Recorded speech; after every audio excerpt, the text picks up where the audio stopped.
Hello and welcome, this is Rooflemonger, and today we have another installment in our Let's Learn Marvel series, this time actually at the request of a YouTube user who asked about this in the comments. So today what I'm going to be doing is showing you how to create a setup. Now the goal of any given setup is really to crack open your opponent's defense in a much better way than, just kind of bulldogging in and hoping something connects. So in that vein, I'm going to be showing off 5 different setups that you either can use yourself or kind of open your mind up to what other possibilities are available to you. So that said, let's get to the first one. Now for our first setup, it's a bit simple, but simple never means bad. It really works great with how the systems work in Marvel's Capcom Infinite, and that's simply put something on the screen that it'll encourage your foe to block, tag in your partner, and try a regular old mix-up from there. So we got Captain Marvel and Nova for our example here. So we're just going to do Lightning Javelin, which is it homes anywhere. So the opponent is going to have extra incentive to block while it's on the screen. Do it, tag out immediately, and while it's obviously coming, Captain Marvel can either go for an overhead, a low, or a command throw. So if the opponent now becomes passive after the Javelin's on the screen, that's fantastic, go for a command throw, or either the overhead low mix-up. If they don't want to play passive, they run the risk of getting hit, and then you can convert that into a full combo, and then you get your damage either way. So not all moves are easily applicable to this. So like say Captain Marvel, her beam, tagging out, that's not going to scare anyone. It's only on there for a split second. You want something that'll stay on the screen just for a little bit to linger, just to make the enemy sure, they can visually recognize it's coming, they have time to assess its danger, and thus, once they assess danger, you want their mindset to be, oh, I definitely want to block this. And once they definitely want to block this, then high, low, command grab, all that becomes a much more applicable threat to them, and then you can open them up. So this next setup here is intended to exploit player tendencies.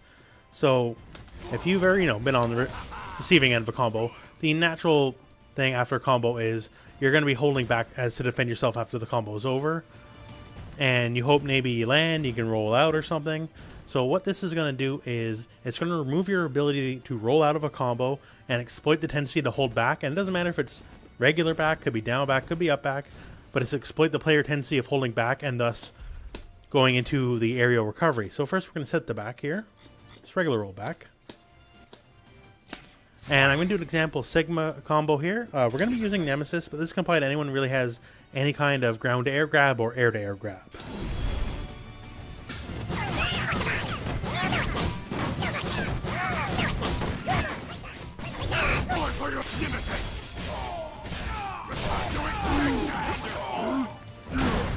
So you see here, they did the back aerial recovery, and they recovered right into my ground-to-air grab. So when you're just thinking critically, that's obviously not as a defensive player what you're trying to intend to happen, but you're just holding back and, I just want to get out of here. I expect to hit the ground, maybe roll out. And now that option's been taken away from you because they forced you to air reset, that put you in potential. So we're going to do the exact same setup here, but now just to show you how it works, we're going to set it to aerial recovery down back. So down back obviously is one of the other defensive options, blocks crouching, all that. So we're just the exact same setup, and just to show you how it works with down backing.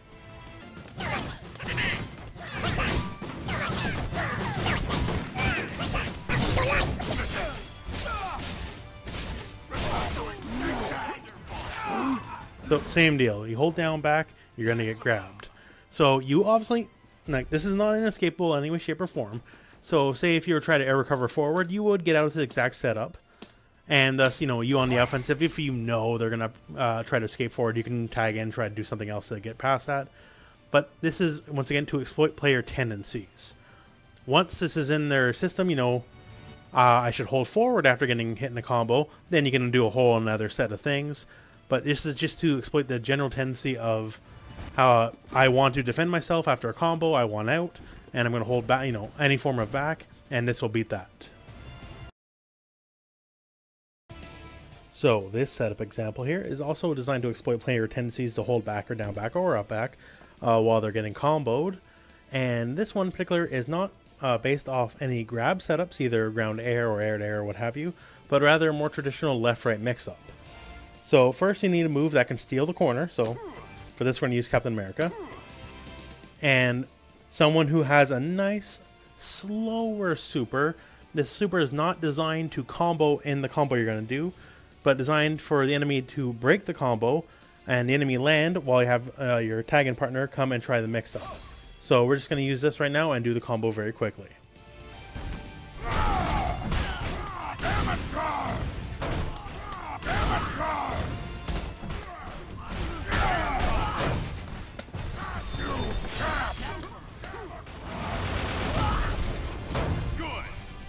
So there you have it. So during that setup, I did the Captain America cartwheel, and I stole the corner from him, making this, you know, the way they now have to block. And as I switch the sides, that's exactly when Hulk lands on their head, and if they didn't immediately block me switching to the corner, well, Hulk's going to land on them, and then Captain America can get a follow-up of his choice. So I also did a jab at the start. The jab is simply to lock people in place just to make sure, you know, they're honest, they're not trying to hit a button. And once you do that, you cancel the cartwheel, and there you go, you have your instant own meteor cross-up mix-up. Now, once again, as previously, if they hold forward while air teching and they know for sure this is the setup that's coming, they will get out. But this is to exploit, you know, tendencies of people just wanting to be defensive. If they know, for example, this is the setup that's coming, then sure, yeah, they'll get out, but then it becomes, you know, one of those old classic, I know that you know that I know that you know. And if you know they're going to forward tech out, then absolutely you can find another variation to exploit this. But this is just, once again, a setup to try. Now, in our next setup, we're going to use the possibility here of not ending your combo with a super, but rather saving that bar for directly after your super, and then using it to lock down your opponent, removing all their potential defensive options, and then creating offensive options for you. So, just so we know here, I do have this currently set to forward roll on knockdown. So, Dante, I feel best example is this, but say any old character, you know, you get your knockdown in the corner, say you want to keep going crazy afterwards, well, they can just roll out and they took away all your offense, right? And then sometimes you want to be like, oh, maybe I'll air dash, try to catch them on the roll, but if they stayed in their place, you know, there's multiple layers of guessing and, you know, not always in your favor. You know, and great for the defensive character, right? Because, you know, they just want out and it gives them a chance to get out. So this removes all these chances. So I'm just going to do a quick setup here for Dante, and once again with the forward roll won't get you out of this. Fight!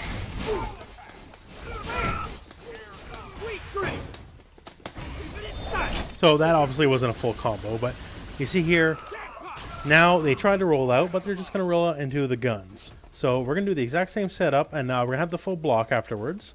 And we're going to tag in our partner just to show you how many attempts you get in a high-low while the enemy is forced to block.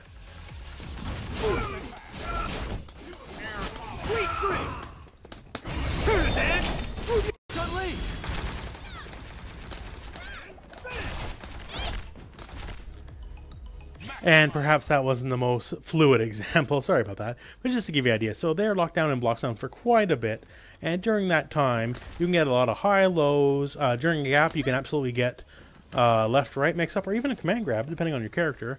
But that's the essence of the lockdown, is you have removed their ability to roll, and once again, I found Dante is the best example of this, but other characters can do it. And as for the upcoming DLC, I think Winter Soldier actually be a really good candidate for this as well. But just the idea is, you know, you back up a bit after the thing, you get them time to, you know, get whatever roll they want. It doesn't matter as long as it goes full screen.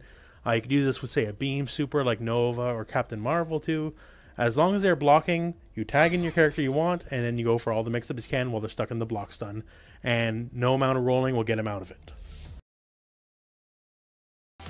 Now, this next and final setup I have for an example is actually a personal favorite of mine, and I go for it almost nearly every match I can get.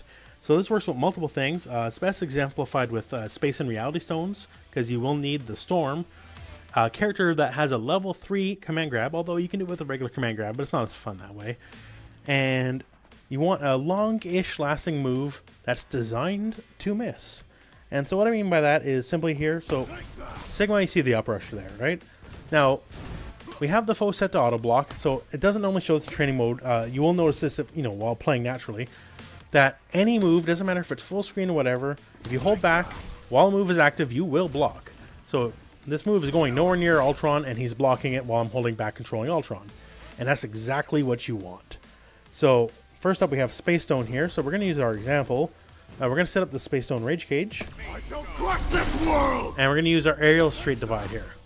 So what we want, and this is Sigma right now, but once again, this works with any character, just a move designed to miss. We're going to do it right over Ultron's head, and if they jump and it hit, fantastic. That's great. You know, go with a combo from there.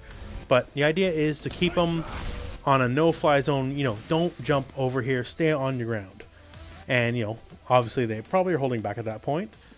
And from then on, you want to do something like this. And then go for your level 3 command grab. So that example is a bit slow, so I'll show it one more time. But that's the essence of this, is you're purposely whiffing a move to trick them into getting command thrown with your free level 3. All the level 3 command throws, once that flash happens, it's already too late. You're already got. If you weren't already in the air, and once again, you know, this is discouraging you from going in the air. If you are not already in the air, it's too late. So once more. I shall crush this world!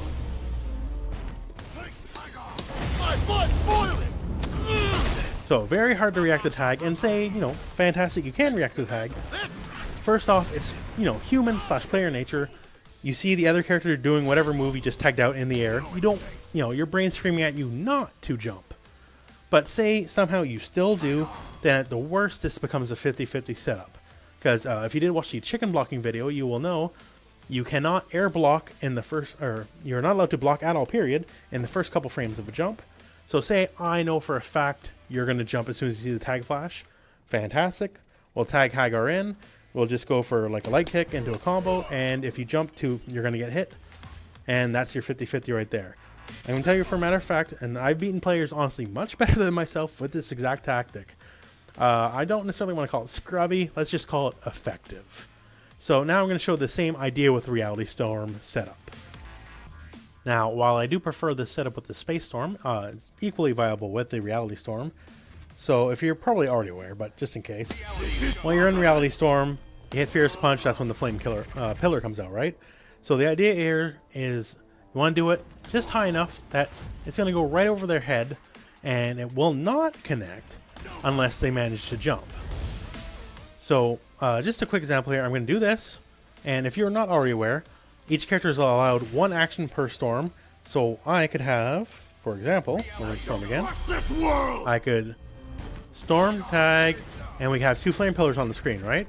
So we're going to abuse this and have, we have Hagar here. So first Sigma's going to do the firestorm above the enemy's head, and the Hagar's going to do the lightning storm to keep them in place. Providence! And you see here, that was for the most part a complete lockdown. If they jumped, awesome, you know, you get them in the flame pillar, you can get them next time, and with this you actually get a couple setups. You can keep doing flame pillars and lightning strikes to make sure they're in place, not jumping, and then you can get your free command grab level 3. Now, I'm using Hagar. Hagar has one of the better level 3s for command grabs. It's a bit more range than some of the other characters, but it's equally viable with anyone. Like I said, this is a personal favorite setup of mine. I use it near all the time, just because it works. So, you know, nothing better than effective. So that concludes our video for today. Now, in these, I did use specific character setups, and in no way feel, for the ones I've showed you, feel the need to be married to the characters I use. Many different characters can do the exact same setups as shown. They were just simply for examples. And now that I've shown you, hopefully, you know, this is just, you know, 5 examples of many, many, many possible setups. I hope it kind of expand your mind to the possibilities of what's possible, and then you can make your own from there. Anyways, thank you very much for watching. I hope this video found you well. Go out and play some Marvel.